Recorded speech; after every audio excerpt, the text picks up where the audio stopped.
Among the many tales of 19th century hardship is that of a remarkable band of women known as the Flithergirls. Wives and daughters of fishermen, they scoured the coastline daily for the limpets used by their men as bait, often amidst treacherous conditions and at great risk to themselves. Much of their story was captured in the diary of Arthur Mumby, a writer for whom the girls held a great fascination. But memories of these brave women have also been passed down the generations by their descendants. When they went for these baskets of flithers, they had to scrape them off the rocks, and they had to go down these steep cliffs.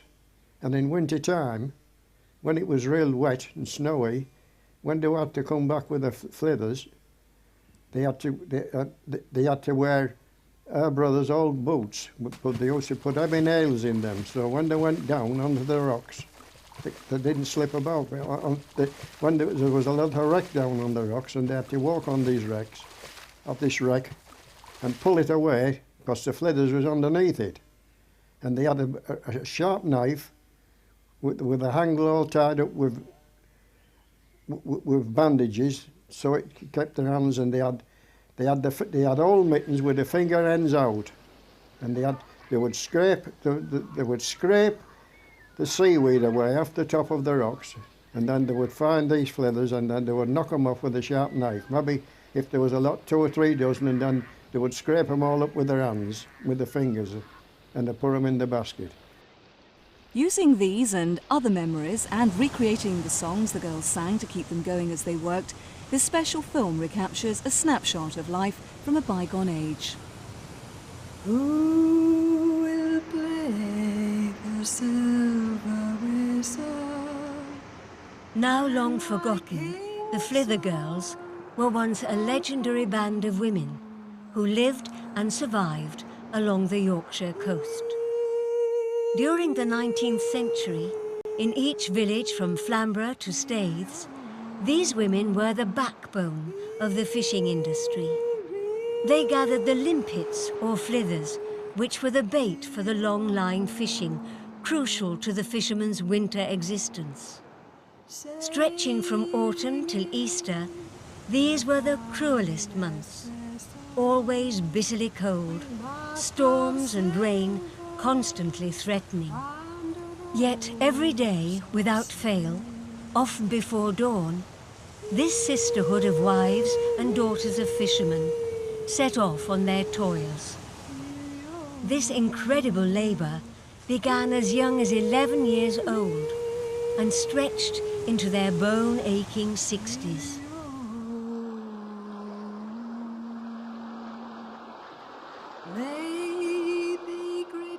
Their heads protected by a shawl or traditional bonnet, feet shod in battered boots, their coarse cotton dresses or skirts, often topped by a waistcoat or woolen jersey, provided scant insulation from raw, bitter winds and the salt-laden sea air. Undaunted, they scoured the razor-sharp rocks and scars in the murky twilight. Constantly stooped over, they laboriously pulled away the seaweed or wreck and scraped off the limpets from the wet rocks, scooping them into their wicker baskets. Soon, they would be soaked to the skin, their bodies numb with cold, their hands frozen.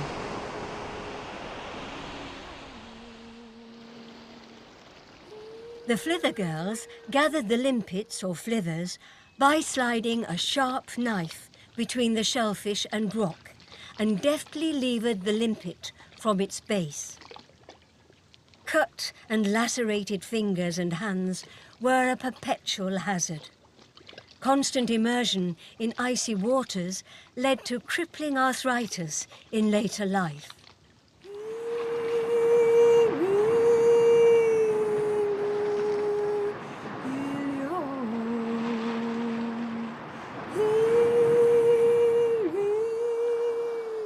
The Flithergirls were at one with this harsh, melancholic environment. Their knowledge of the coastline and the best locations for the limpets was unparalleled. It had to be. Their livelihood and that of their families depended on it. But the seas and tides were dangerous and unpredictable in the winter seasons.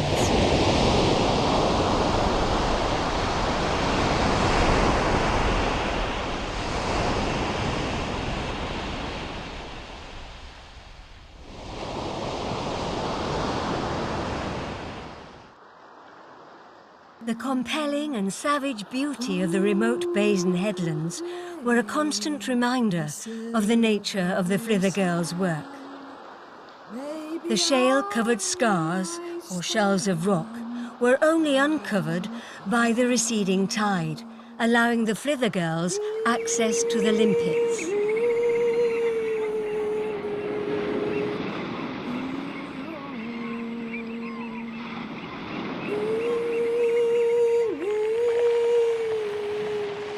As the long day drew to a close, to keep up their flagging spirits, the Flithergirls often sang a song which they had made up on their travels, vocalising much of the sheer grit and intrinsic humour with which they faced their bleak lives. I didn't know men can love women, for women's deceitful and truth never tells. I didn't know men can love women, say I'll never love lasses while I loves mysel'. I didn't know men can love women, for women's deceitful and truth never tells.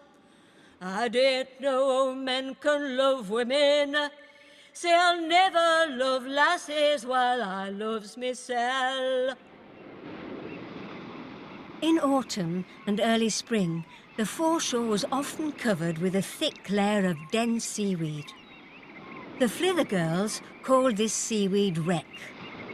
Careful of every footstep, they had to trudge through miles of this slippery vegetation, avoiding hidden pools and knee-deep sand. But they persevered, locating the limpets beneath the tangled mass or on rocky outcrops.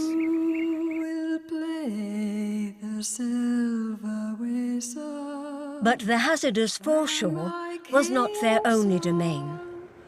The unending need for bait often compelled the Flithergirls to take unbelievable risks. In the villages of Filey and Flamborough, they were forced to climb the surrounding cliffs, some 200 feet high. These towering cliffs prevented the girls from reaching the treacherous foreshore beneath, where the ebbing tide exposed the precious limpets on the rocks, hundreds of feet below. Over the years, the women had resolved this dilemma by scaling up and down the rock face by means of a single hemp rope secured to a wooden stake at the summit. With their skirts tied above the knee, their baskets secured to their backs, they clambered down, hand over hand, disdaining any safety line or harness. The taut rope cut into their mittened hands. Maybe griddle scones I'll bake him with finest bread. Once down on the rocks, they took advantage of every precious minute, always aware of the encroaching tide.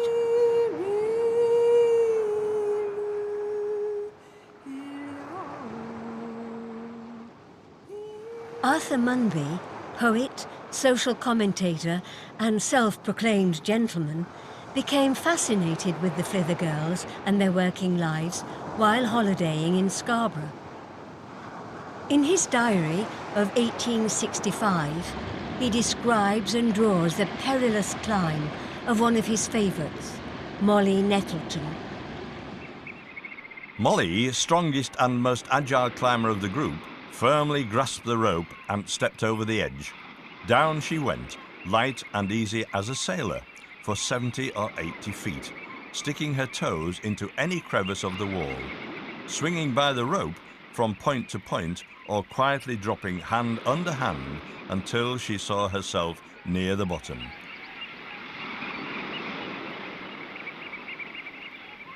Then, springing backward with a bound, she lighted firm on her feet upon the bare, stony platform at the base of the cliff. Without a moment's delay, she picked up her basket, drew her flither knife, and strode off seaward across the scars to her work. On another occasion, Munby recounts an equally perilous climb by Molly. Molly seized the rope, tried it with her own weight, and began to mount. Hand over hand, sticking her toes into the crevices of the cliff wall, she went up, as easily as one might walk upstairs. And having thus climbed some 50 feet, she turned around. Stooping forward as cool as possible, she hauled up her own full basket and her fellows, which the girl below first tied to the rope end. Glued, as it were, to the side of the cliff without visible standpoints, using her arms and legs as freely and fearlessly as if on level ground. The whole of her tall, dark figure plainly mapped out on the white wall of this cliff. I admired our Molly more than if she'd been the daintiest elegant of a London ballroom.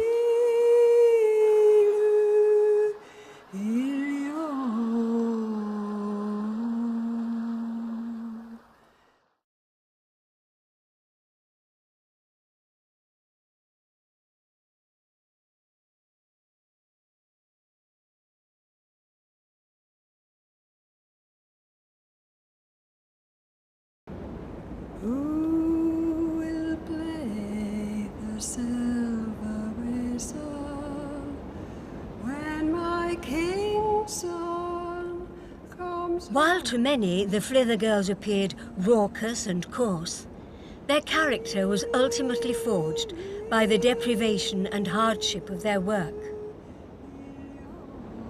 But they were a sisterhood who exhibited a unique compassion and comprehension of their environment. They worked all hours, both day and night, in all weathers, through rain, snow and storms, carrying heavy loads long distances. But it was the only life they knew, and they faced it with an indomitable spirit.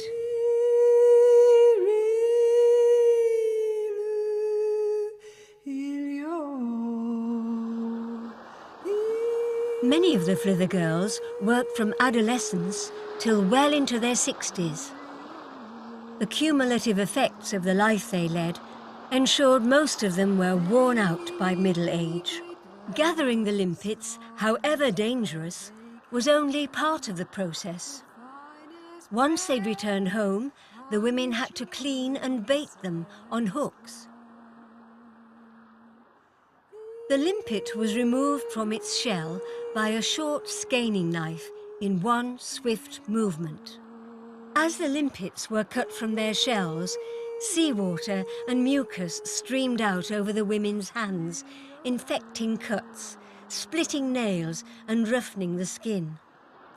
But a Flithergirl might have to skein several hundred limpets every day, for one single long line held some 500 hooks. Often, when the sea and tides prevented flithering nearby, the women of Filey would journey further along the coast to gather the limpets. Along the way, they were frequently witness to breathtaking scenes of great beauty in nature, allowing them an all too brief respite from their toils. But Nelly, she cried, a fit to boast, her face bonny and brown, was wetted with snow from blind and blast. Although many were mothers of large families, there were frequent occasions when the women were absent from home for days on end. Munby remembers a group of women from Filey. The previous morning, I had seen the women sheltering in a gale and snowstorm on the leeward side of Filey Brick. They could get no flithers, for the wind was so strong that the tide would not go down. But limpets were still needed. So, before the arrival of the railway, the women of Filey would embark on a remarkable journey. Setting off just after midnight, the Flithergirls of Filey would walk to Robin Hood's Bay, where the scars were plentiful with limpets and usually sheltered. They would pick the limpets and return the following day, a round journey of some 44 miles, and this in the coldest months of the year. Awoke in dark and heard voices in the village street, and dimly saw the Filey women struggling up the hill past my window against a storm of sleet. They were Jane Haxby and others starting for Robin Hood's Bay, struggling against wind and snow which made the face of the country white. But they were talking loud and cheerful and laughing. They had 9 miles of desolate moor to walk in the storm. They were a group of stout, picturesque lasses, all carrying baskets which held their food and knitting. Despite the atrocious conditions, the women would plough on through the increasing snowstorms. Often knee-deep, the snowdrifts would sweep across the bleak moors. But the women would continue on, displaying the dauntless and unconquerable spirit so much part of the Flithergirls' lives. In the village of Cloughton, there were a number of old stone cottages occupied by widows or retired Flithergirls. There the women would rest for the night, eagerly warming their frozen bodies in front of an open fire. With mast of silver and ropes of silk. The next day, before dawn, the Flithergirls continued their trek.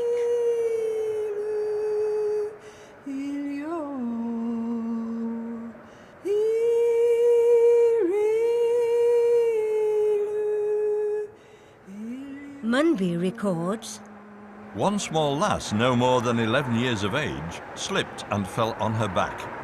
She could not rise for her load. The others, being burdened too, could scarce help her. the Flithergirls raised their spirits with a song of their own. She's shook sea water all out on her shoon, says I didn't care that much for men. You might Etty climb up, you might Etty climb down, but I'd lug me loads, Miss Hen.